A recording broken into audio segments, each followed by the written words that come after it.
மயோனைஸ்னாலே நமக்கு ஞாபகம் வருது, ஆயிலியா, க்ரீமியா இருக்கிற கடையில வாங்குற மயோனைஸ். ஆனா பன்னீர்ல வீட்லயே மயோனைஸ் பண்ணலாம். எப்படி பண்ணலான்னு பார்க்கலாமா? Enjoy the process and very happy cooking to you.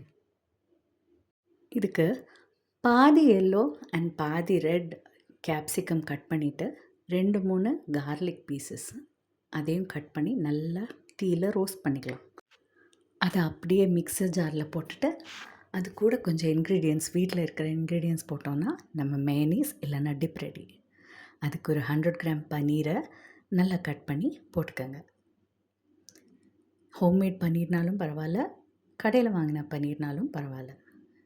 Low fat பன்னீர் வாங்கினா இன்னும் நல்லது, but any paneer is fine. அது கூட ஒரு ஸ்பூன் தயிர் இல்லைன்னா க்ரீக் யோகர்ட், அப்புறம் சால்ட், கொஞ்சமாக காஷ்மீரி சில்லி பவுடர் கலருக்கு, அப்புறம் பெப்பர் பவுடர். அதுக்கு மேலே கொஞ்சம் பேசில் லீவ்ஸும் கொஞ்சம் எண்ணெயுமா விட்டு அரைச்சிட்டிங்கன்னா யுவர் பன்னீர் மேயோ இல்லைன்னா டிப் இஸ் ரெடி. என்ஜாய்.